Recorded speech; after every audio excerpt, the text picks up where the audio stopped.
Welcome to joining this Fireside Chat on the future of airports. My name is Annette Steenbergen. I'm an independent advisor on digital identity wallets, and travel. And I actually want to start with a quote from Monty Python, and now for something completely different, because that's what we will be discussing here: ultra low-cost airports. And to talk about that, we have Parm Sidhu, who's the CEO of Abbotsford Airport. And before you go, I want to just drop one thing, because I was amazed by that. 1 million passengers, 17 staff. Can you believe it? Parm, explain this to us. What is going on? Well, thank you, Annette, and happy Wednesday, everyone. So, as an ultra-low-cost airport, we are firstly a secondary airport. We're 1 hour from Vancouver International, about 2 hours and 15 minutes from Seattle. Tertiary airports have to work hard for everything. Usually, they come for life for 3 reasons: cost at the big, capacity at the big, or you land an airline that does not want the big. We knew Canada was going to eventually land an ultra-low-cost carrier, so all we did was took the ultra-low-cost carrier business model and plugged it into an airport and enable our airline partners. As an ultra-low-cost airport, the passenger belongs to the airline. Our mandate from Flair Airlines, and Eric and Garth and Duncan are in the room, has said keep the cost low and enable us, and that's what we do. Wow. So you do not deal with any passengers? In our business model, the responsibility of the passenger and the principle of an ultra-low-cost airport is what the airlines curb to gate, gate to curb, and we believe it's going to go couch to couch. There's times when Duncan and Eric will call. We do have issues. There's just a fact of life, but for the most part, the airline manages the passenger at Abbotsford Airport. And most of your flights are domestic? Yeah, at this time, they're domestic primarily. Primarily. So that makes for easy facilitation and from couch to what do you call it? Well, we want to be one of the first autonomous airports in the world. We believe all the airport processes will end up in your home or your couch, and it's all going to be digital, and the time in the airport's going to shrink. We want the time in the airport to be less than an hour. Great. Let's unwrap this a little further, because this is something very different. I want to talk about how you deal with the stakeholders, but first let's dive into how you see digitalization running this and propelling you forward. I think pre-COVID we were on a path to have supercharged platforms, and digitization of the customer will own the customer, and the journey will belong to platforms or an airline. Now, then COVID came in the way, but now you're going to see a complete shift in digitization. In the next 5 years, humans and digital are going to really headbutt, but digital will win the battle through AI, predictive analytics. The airlines or another platform like an airline will deliver you data that no one else can, and we're just the highway. We don't have a toll booth in Abbotsford. We're open for business. We just keep the highway safe and secure, and Team Flair and other airlines continue to grow our airport. And the business model is simple. We don't worry about revenue. I just worry about keeping my costs low. If I raise my fees, I hear from Eric Tanner. I don't worry about revenue. I just worry about keeping my costs low. How many airports can say that? Well, it's a simple, disciplined business model. We're the Costco of airports, high value, volume priced. We stay out of the way of our airlines. Our airline partners and our aerospace companies carry a very strong voice. We enable them, and we just carry on with our disciplined operation, and they do what they do best, is continue to make travel more affordable and accessible for all Canadians. So measuring passenger satisfaction is not on your work schedule, but on that of the airlines. That's correct. We actually have a fairly high customer satisfaction rating, but we put zero effort into the customer experience, but we make sure our facilities, our bathrooms, our roof are safe, and the airline controls everything else. And how are the airlines doing?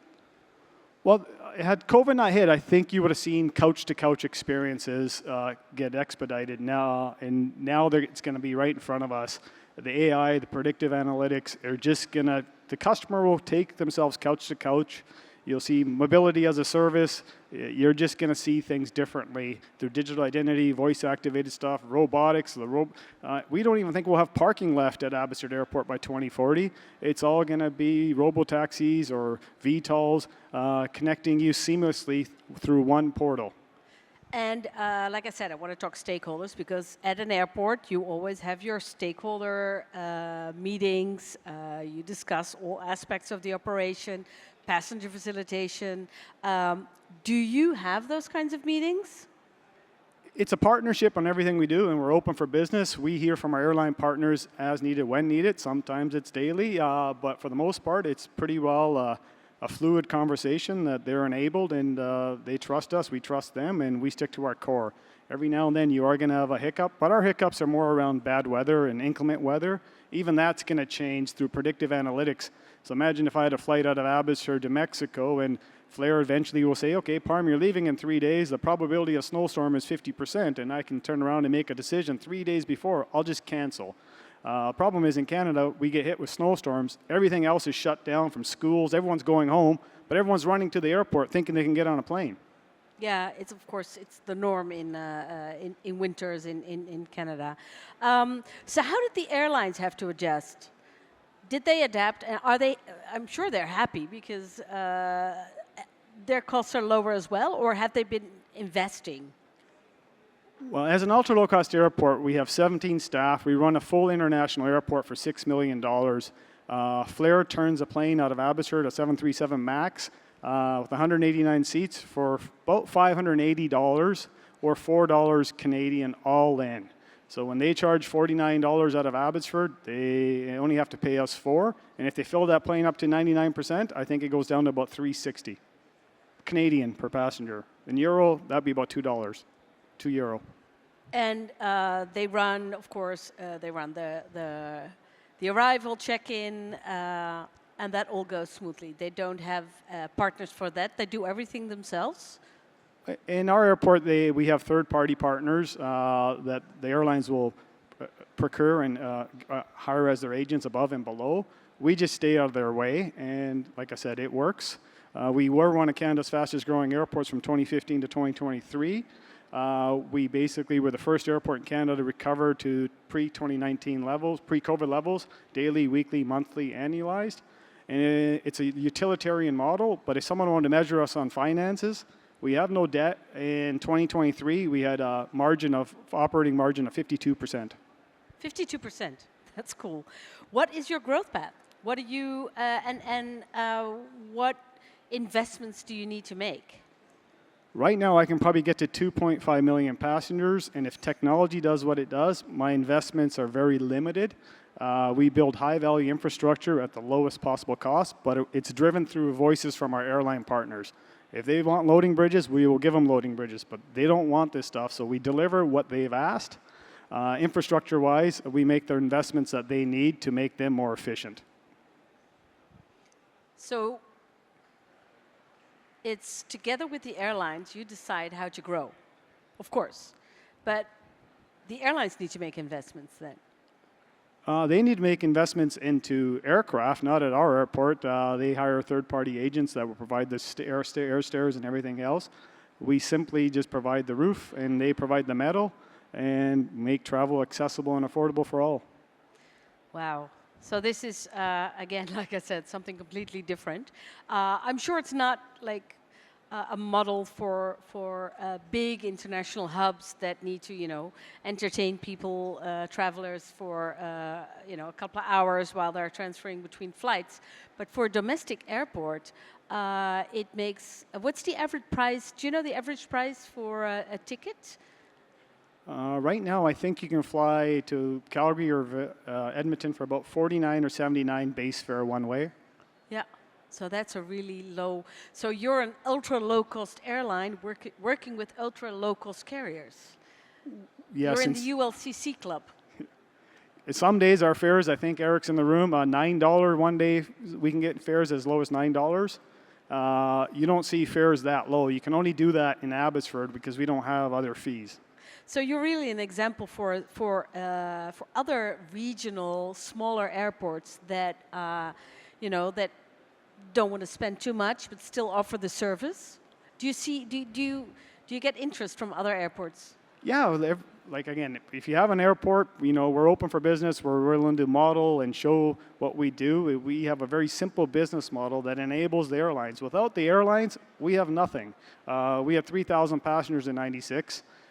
Today, we have over 1 million. It's simply, without the airline, I have an empty airport. So it's really, we enable the airlines, and they carry one of the very strongest voices probably in North America at our airport. They say jump, and we say how high. Wow. Yeah, I see people laughing and thinking, this is very different. But I think, again, like I said, this is a great model for a lot of regional and smaller airports where you have a very, it's very a simple oversight on the group of stakeholders that you have. Simple business model. We don't worry about the profit. We just worry about keeping our costs low. What do you see AI? Of course, we have to talk about AI. Where do you see opportunities, and where would you like to see more changes to the process that would make it even better for you to keep the costs low? That's a great question. So we see, I'll use Uber as an example because we all use them. Uber could be the first couch-to-couch company that will sell other modes. Imagine they pick you up at home, you walk in the car, you sit down, you put your QR code, the bag tag's printed in the car, the Uber driver gives you your Uber Eats, you're on your way to the airport, and simply you have no transaction left in that airport other than dropping your bag off if you have a bag. And that's where we see this going, but the customer will get better information. It's already happening on time. If the airlines can do what we think they're going to do by 2030, I don't need a website. I have not spent any money on marketing the airport or anything. It's just simply we stick to our core business and enable our partners. So you'll be an airport in facility and name, but that's it. For the passengers, it will be about the airline. That's it. I have nothing to sell you if you don't buy an airline ticket. Fantastic. Wow. Yeah. Shall we take some questions? We have 1 minute. Sure. Anybody with a question? Not. I want to thank you, but before, I have one last question. What is the future for airports like yours? I think the future is bright if you have willing airlines and carriers like Flair Airlines that want to grow tertiary markets and make travel more affordable and accessible.